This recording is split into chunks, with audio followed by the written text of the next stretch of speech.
Hi hello ನಮಸ್ಕಾರ welcome to my channel. ನಾನು ಇವತ್ತು ಮಾಡ್ತಾ ಇದ್ದೀನಿ ನಾರ್ತ್ ಕರ್ನಾಟಕ ಸ್ಪೆಷಲು ಖಾರ ಚಪಾತಿ.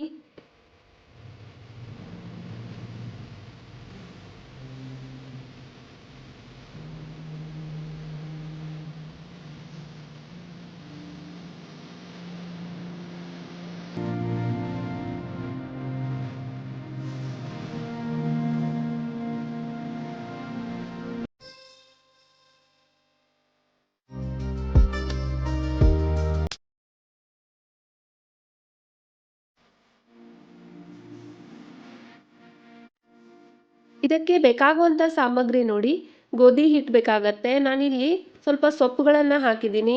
ಕೊತ್ತಂಬರಿ ಸೊಪ್ಪು, ಪುದೀನ ಸೊಪ್ಪು, ಸಬ್ಬಸಿಗೆ ಸೊಪ್ಪು, ಮೆಂತ್ಯ ಸೊಪ್ಪು. ನೀವು ಬೇಕಾದರೆ ಹಾಕ್ಕೊಳ್ಳಿ, ಇಲ್ಲಾಂದರೆ ಸ್ಕಿಪ್ ಮಾಡ್ಕೋಬಹುದು. ಕೆಲವೊಬ್ರು ಸೊಪ್ಪು ಹಾಕ್ಕೊಳ್ತಾರೆ, ಕೆಲವೊಬ್ರು ಇಲ್ಲ. ಬಟ್ ಸೊಪ್ಪು ಹಾಕಿದ್ರೆ ಟೇಸ್ಟೂ ಚೆನ್ನಾಗಿರುತ್ತೆ ಮತ್ತು ಹೆಲ್ದಿ ಕೂಡ ಇರುತ್ತೆ ಅಂತ ನಾನು ಹಾಕ್ತಾಯಿದ್ದೀನಿ. ಎಳ್ಳು, ಅರಿಶಿನ ಪುಡಿ, ನಾನಿಲ್ಲಿ ಬ್ಯಾಡಗಿ ಮೆಣಸಿನ್ಕಾಯಿ ಖಾರ ಪೌಡ್ರ್ ತೊಗೊಂಡಿದ್ದೀನಿ, ಇದು ಕಲರ್ಗೋಸ್ಕರ. ಮತ್ತು ಇಲ್ಲಿ ಉತ್ತರ ಕರ್ನಾಟಕ ಸ್ಪೆಷಲು ಮಸಾಲೆ ಖಾರ ತೊಗೊಳ್ತಾ ಇದ್ದೀನಿ.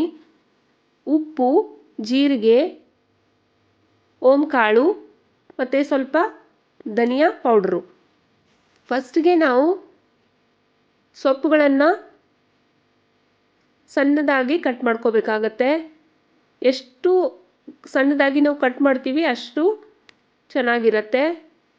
ಇಲ್ಲಾಂದರೆ ಚಪಾತಿ ತೀಡಬೇಕಾದ್ರೆ ಚಪಾತಿ ಹರಿಯತ್ತೆ. ಅದಕ್ಕೋಸ್ಕರ ನಾವು ಸಣ್ಣದಾಗಿಯೇ ನಾವು ಕಟ್ ಮಾಡ್ಕೋಬೇಕಾಗತ್ತೆ. ಇಲ್ಲಿ ನೋಡಿ, ಈ ರೀತಿ ಕಟ್ ಮಾಡ್ಕೊಳ್ಳಿ ಎಲ್ಲ ಸೊಪ್ಪನ್ನ.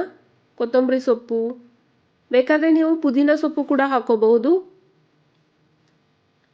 ಮುಲ್ಲಂಗಿ ಸೊಪ್ಪು ಕೂಡ ಹಾಕೋಬಹುದು. ಬಟ್ ಮಕ್ಕಳು ತಿನ್ನಲ್ಲ, ಮುಲ್ಲಂಗಿ ಸೊಪ್ಪು ಹಾಕಿದ್ರೆ ಟೇಸ್ಟು ವೇರಿ ಆಗುತ್ತೆ. ಅದಕ್ಕೋಸ್ಕರ ಒಂದು ಮಿಕ್ಸಿಂಗ್ ಬೌಲ್ ತಗೊಳ್ಳಿ, ಅದರೊಳಗೆ ಗೋಧಿ ಹಿಟ್ಟು ಹಾಕ್ಕೊಳ್ಳಿ, ಸ್ವಲ್ಪ ತುಪ್ಪ ಹಾಕ್ಕೊಳ್ಳಿ, ರುಚಿಗೆ ತಕ್ಕಷ್ಟು ಉಪ್ಪು ಮತ್ತು ಖಾರ ಉಪ್ಪು ಇದ್ದಷ್ಟು ಟೇಸ್ಟು ಚೆನ್ನಾಗಿ ಬರುತ್ತೆ.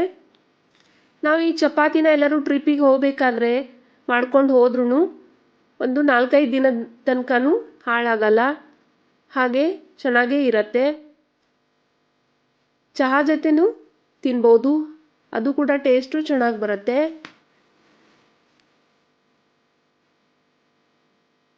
ತುಪ್ಪ ಮತ್ತು ಉಪ್ಪನ್ನ ಚೆನ್ನಾಗಿ ಮಿಕ್ಸ್ ಮಾಡ್ಕೊಳ್ಳಿ. ಇವಾಗ ಖಾರ ಹಾಕ್ಕೊಳ್ಳಿ. ನಾನಿಲ್ಲಿ ಕಲರ್ಗೋಸ್ಕರ ಬ್ಯಾಡಗಿ ಮೆಣಸಿನ್ಕಾಯಿ ಹಾಕ್ತಾಯಿದ್ದೀನಿ.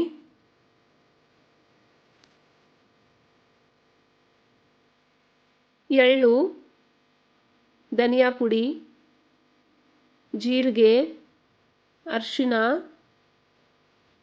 ಓಂಕಾಳು, ಬೇಕಾದರೆ ಸ್ವಲ್ಪ ಕಸೂರಿ ಮೆಥಿನೂ ಹಾಕೋಬಹುದು.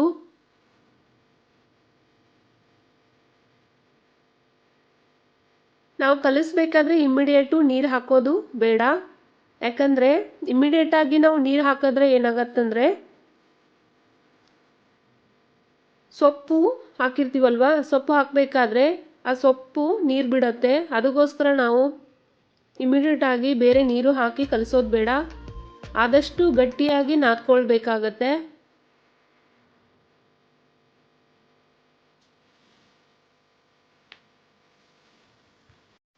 ಈ ರೀತಿ ನಾವು ಮಾಡಿಟ್ಟು ಅಂದರೆ ಮಕ್ಕಳು ಸ್ಕೂಲಿಂದ ಬಂದ ಮೇಲೆ ಒಂದು ಈ ರೀತಿ ಖಾರ ಚಪಾತಿ ಅಥವಾ ತುಪ್ಪದ ಜೊತೆ, ಉಪ್ಪಿನಕಾಯಿ ಜೊತೆ ಅಥವಾ ಮೊಸರು ಜೊತೆ ಹಾಕ್ಕೊಂಡು ತಿಂದರೆ ಸೂಪರಾಗಿರುತ್ತೆ.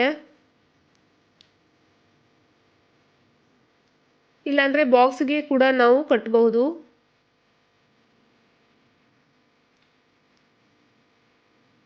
ಶೇಂಗಾ ಚಟ್ನಿ ಅಥವಾ ಗುರೆಳ್ಳು ಚಟ್ನಿ ಜೊತೆನೂ ತುಂಬ ಚೆನ್ನಾಗಿರುತ್ತೆ ಮೊಸರು ಹಾಕ್ಕೊಂಡು ತಿಂದರೆ.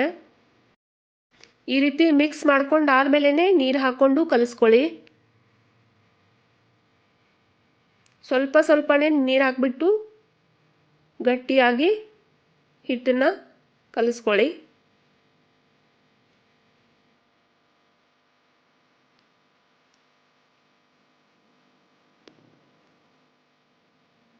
ನಾವು ಹಿಟ್ಟನ್ನ ಕಲಿಸ್ಬಿಟ್ಟು ಸ್ವಲ್ಪ ರೆಸ್ಟ್ ಮಾಡಲಿಕ್ಕೆ ಬಿಡಬೇಕಾಗತ್ತೆ. ಒಂದು 10 ನಿಮಿಷದವರೆಗೂ ರೆಸ್ಟ್ ಮಾಡಲಿಕ್ಕೆ ಇಟ್ಬಿಡಿ ಹಿಟ್ಟನ್ನ. ಸ್ವಲ್ಪ ಎಣ್ಣೆ ಅಥವಾ ತುಪ್ಪ ಹಚ್ಬಿಟ್ಟು ಮುಚ್ಚಿಡಬೇಕಾಗತ್ತೆ.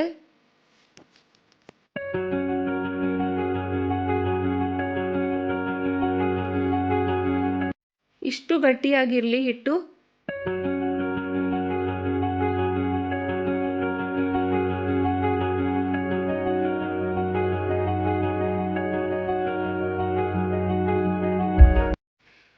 ಒಂದು ಉಂಡೆ ಮಾಡ್ಕೊಳ್ಳಿ. ಆ ಉಂಡೆನ ಚಪಾತಿ ಥರ ಲಟ್ಸ್ಕೊಳ್ಳಿ. ತೆಳುವಾಗಿ ಲಟ್ಸ್ಕೋಬೇಕಾಗತ್ತೆ. ನೀವು ಬೇಕಾದರೆ ಎಣ್ಣೆ ಹಚ್ಕೊಂಡು ಕೂಡ ಲಟ್ಟಿಸ್ಕೋಬಹುದು, ಇಲ್ಲ ಅಂತಂದರೆ ಹಿಟ್ಟು ಹಾಕಿ ಕೂಡ ಲಟ್ಟಿಸ್ಕೋಬಹುದು. ನಾನಿಲ್ಲಿ ಗೋಧಿ ಹಿಟ್ಟನ್ನು ಹಚ್ಬಿಟ್ಟು ಲಟ್ಟಿಸ್ತಾ ಇದ್ದೀನಿ. ಅಕ್ಕಿ ಹಿಟ್ಟು ಹಾಕಿದರೆ ಸ್ವಲ್ಪ ಕ್ರಿಸ್ಪಿನೆಸ್ಸು ಖಡಕ್ಕಾಗಿ ಬರುತ್ತೆ. ನಿಮಗೆ ಸಾಫ್ಟಾಗಿ ಇರಲಿ ಅಂತಂದರೆ ಗೋಧಿ ಹಿಟ್ಟನ್ನ ಹಾಕಿಬಿಟ್ಟು ಲಟ್ಟಿಸ್ಕೊಳ್ಳಿ. ಎಣ್ಣೆ ಹಚ್ಚಿ ಲಟ್ಸೋದ್ರಿಂದನೂ ಚೆನ್ನಾಗೇ ಬರುತ್ತೆ. ಬಟ್ ನಾವು ಪ್ಯಾಕಿಂಗ್ ಎಲ್ಲ ಒಯ್ತೀವಲ್ವ, ಆವಾಗ ಸ್ವಲ್ಪ ಎಣ್ಣೆ ಅಂಶ ಬೇಡ ಅಂತ ಹೇಳಿಬಿಟ್ಟು ನಾನಿಲ್ಲಿ ಹಿಟ್ಟು ಹಚ್ಬಿಟ್ಟು ಲಟ್ಟಿಸ್ತಾ ಇದ್ದೀನಿ.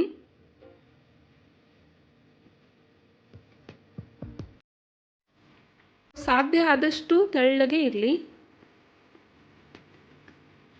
ನೋಡಿ, ಇಷ್ಟು ತೆಳುವಾಗಿ ಇರಲಿ ಚಪಾತಿ. ನಾವು ಮೊದಲೇ ಹೆಂಚು ಕಾಯಲಿಕ್ಕೆ ಇಟ್ಟಿದ್ದೆ. ಮೀಡಿಯಮ್ ಟು ಹೈ ಫ್ಲೇಮಲ್ಲಿ ನಾವು ಚಪಾತಿನ ಬೇಯಿಸ್ಬೇಕಾಗತ್ತೆ.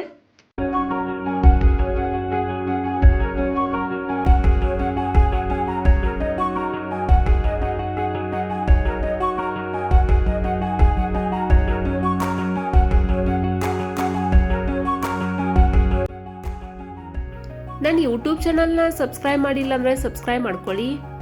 ಬೆಲ್ ಬಟನ್ನ ಪ್ರೆಸ್ ಮಾಡಿ. ಇದೇ ರೀತಿ ಹೊಸ ಹೊಸ ವಿಡಿಯೋ ಎಲ್ಲ ವೀಕ್ಷಿಸಬಹುದು.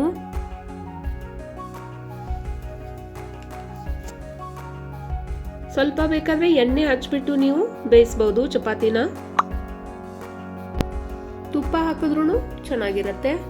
ನೋಡಿ, ಇನ್ನೊಂದು ಬೇಯಿಸಿ ತೋರಿಸ್ತಾ ಇದ್ದೀನಿ ನಾನು.